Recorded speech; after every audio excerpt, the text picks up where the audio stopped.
Euzubillahimineşşeytanirracim. Bismillahirrahmanirrahim. As-salatu vesselamu ala Resulina Muhammedin ve ala alihi ve sahbihi ecma'in. Amma ba'd. Bu dərsimizdə də cemaat namazı ilə əlaqədar olan hökmləri öyrənəcəyik. Əvvəlcə imama tabe olmanın şərtləri. Yəni cemaat namazının hökmünü, imamlıq haqqında hökmləri öyrəndik. Bəs müqtədilər, yəni cemaata, imama tabe olanlar necə tabe olmalıdır? Bunları öyrənəcəyik inşallah. Birinci şərt əlbəttə ki, imama tabe olanın imama tabe olmağa niyyət eləməsidir. Bu niyyət o tabe olan şəxsin iftitah təkbiri zamanı etdiyi niyyət. Yəni iftitah təkbirindən az əvvəl elədiyi niyyətdir. Bu zaman o namaza girməyə də niyyət eləyir, həmçinin imama tabe olmağa da niyyət eləməsi lazımdır. Bəs imamın imam olmağa niyyət etməsi şərtdirmi?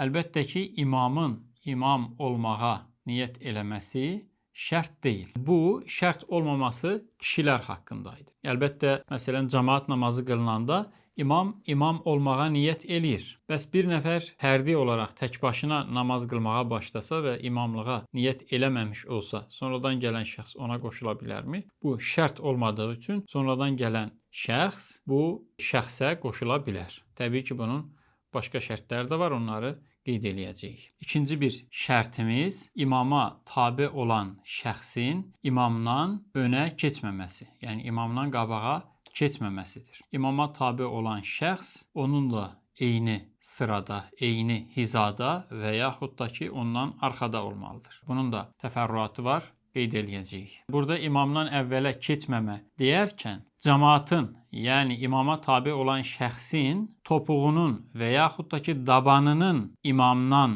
önə keçməməsi və yaxud imamın topuğundan, dabanından əvvələ keçməməsi nəzərdə tutulur. Yoxsa məsələn, səcdə eləyərkən arxada duran, imama tabe olan uzunboylu bir şəxsdirsə, daha qabağa düşür onun başı səcdə eləyərkən. Buranı nəzərdə tutmuruq. Ayaqların, qədəmlərin bir-biri ilə bərabər olması və yaxud da ki, müqtədinin, imama tabe olanın qədəminin imamın qədəmindən, ayağından önə keçməməsini nəzərdə tuturuq. Sadəcə qədəmi deyirik burada. Məsələn, bu oturuşda da imama tabe olan uzun bir şəxsdirsə, oturduğu zaman onun dizi imamın yenə dizindən qabağa keçməsi mümkündür. Amma bunun zərəri yoxdur. Başqa bir şərt isə imama tabe olanın namazı imamın namazından üstün olmaması lazımdır. Və yaxud başqa ifadə ilə desək, imama tabe olan şəxs ya imamın qıldığı namazı qılması lazımdır, ya da imamın qıldığı namazdan daha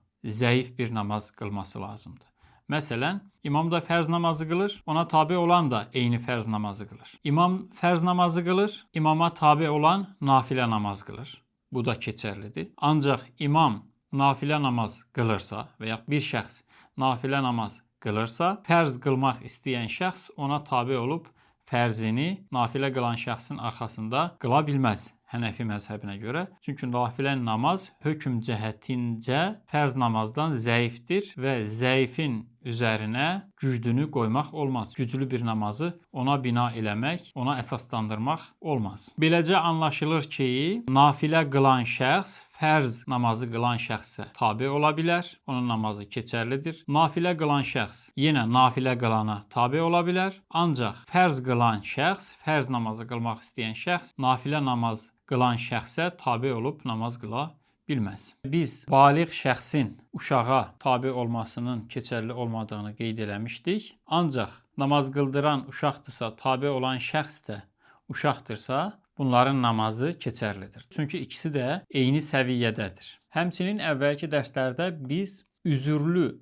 şəxsin üzürsüz şəxslərə, normal şəxslərə namaz qıldırmasının da caiz olmadığını demişdik. Ancaq arxadakılar da üzürlüdürsə, yəni dəstəmazı pozan bir hal namaz əsnasında da davam eləyirsə, eyni üzürdürsə əgər, məsələn, birində də qanaxma var, digərində də eyni şəkildə qanaxma varsa, bunlar bir-birinə tabe olub namaz qıla bilərlər. Ancaq üzürlü şəxs imam olub, qanaxması olmayan və yaxud bir üzrü olmayan şəxs ona tabe olub namaz qıla bilməz. Bu keçərsiz sayılır. Ancaq dəstəmazlı olan şəxs və yaxud da ki, qüsüllü olan şəxs təyəmmümlü şəxsə tabe olub namaz qıla bilər. Yəni imam təyəmmüm almış olsa, arxadakılar da su ilə dəstəmaz almış olsalar, bu imama tabe olub namaz qılmaq keçərlidir, caizdir.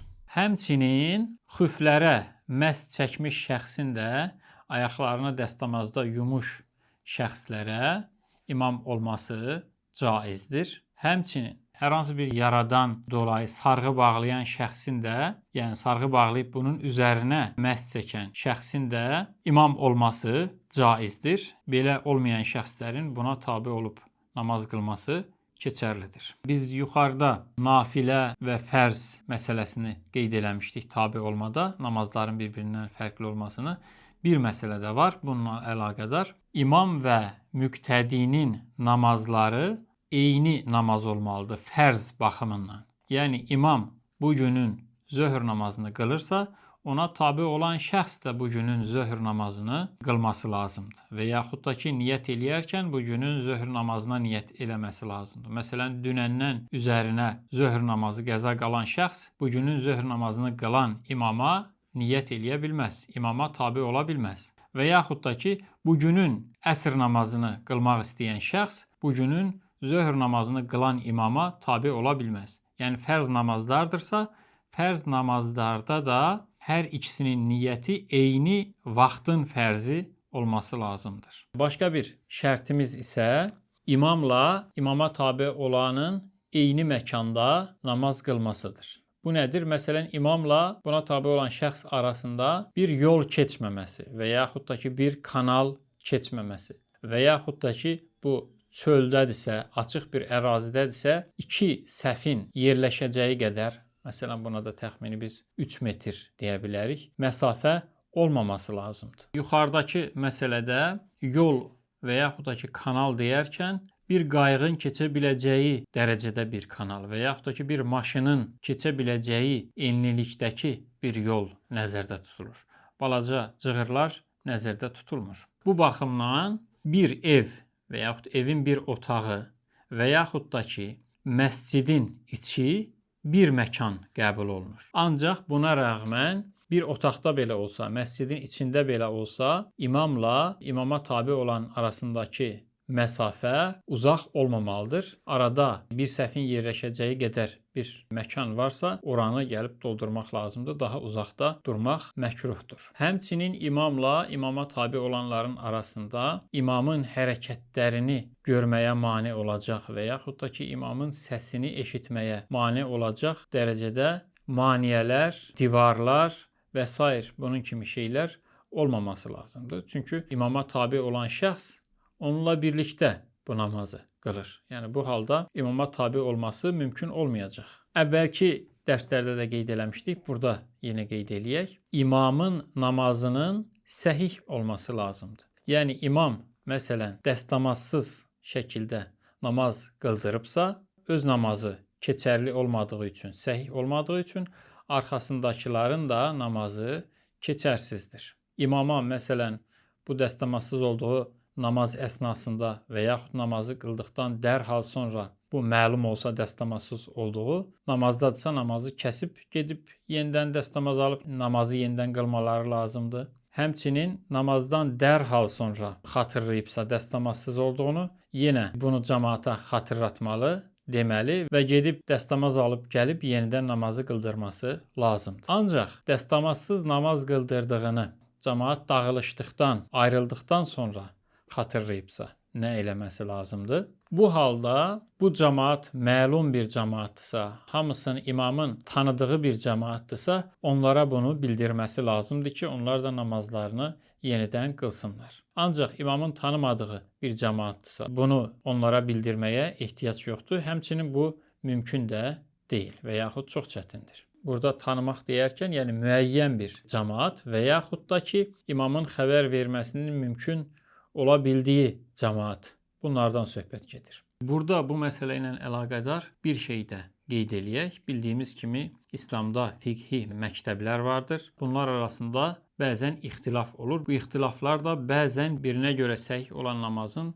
digərinə görə qeyri-səhih olmasını lazım eləyir. Məsələn, bu hallarda nə olması lazımdır? Tabe olan, məsələn, imama tabe olan şəxs bu durumlarda cəmaatın məzhəbi ilə imamın məzhəbi arasında fərq varsa, cəmaatın imama tabe olub namaz qılmasında heç bir problem yoxdur. Bu məsələdə də məzhəblər arasında da heç bir ixtilaf yoxdur. Tabe olan şəxsin də imamın namazını və yaxud da ki, dəstəmazını öz məzhəbinə görə, yəni arxadakının öz məzhəbinə görə səhih olub olmadığını araşdırmasına gərək yoxdur. Buna heç bir ehtiyac da yoxdur. Yəni dolayısıyla arxadakı cəmaat olan şəxsin imamın dəstəmazının və yaxud da ki, namazının səhih olmadığını bilməməsi kifayət eləyir. İndi isə namazda səhvlərin necə olması ilə əlaqədar bir neçə hökmü öyrənək. Əgər cəmaat namazı qılmaq istəyən şəxslər 2 nəfərdirsə, imama tabe olan şəxs imamın sağ tərəfində durur.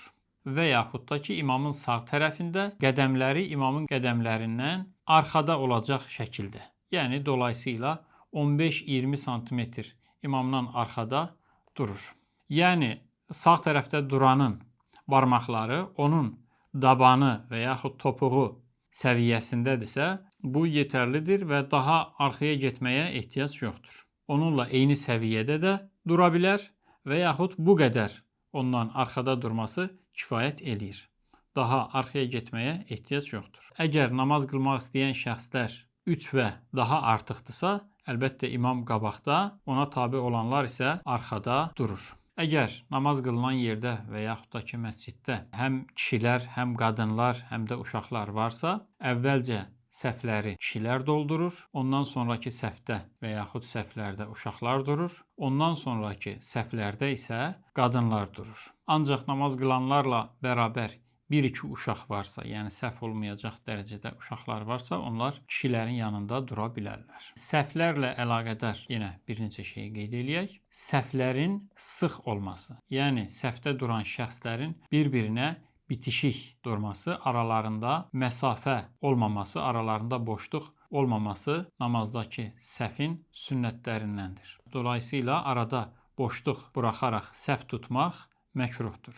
Bu sıx durmanın ölçüsü isə namaz qılanların çiyinlərinin bir-birinə bitişdirilməsi və yaxud da ki, çiyinlərinin bir-birinə toxunması ilə mümkündür. Həmçinin bununla bərabər səhv də düz olmalıdır. Səhvdə duran insanların ayaqları və bütün bədən üzvləri bir-biri ilə eyni hizada, eyni səviyyədə olmaları lazımdır. Yəni birinin biraz qabaqda, birinin biraz arxada durması da məkruhdur. Həmçinin səhvlər arasındakı məsafə də çox böyük olmamalıdır. Yəni əvvəlki səhvlə arxadakı səhv arasında böyük bir məsafə olmaması lazımdır. Bu namazdakı səhvlərin düzgün olmasına imamın nəzarət eləməsi, onlara bunu xatırlatması da sünnətdir. Əvvəlki hökmlərdən də öyrəndiyimiz kimi səhv durmada əsas alınan hissə, yəni səhvin düzdüyü namaz qılanların dabanlarının eyni hizada, eyni səviyyədə olması ilə mümkündür. Yəni barmaqlarının ucu ilə deyil.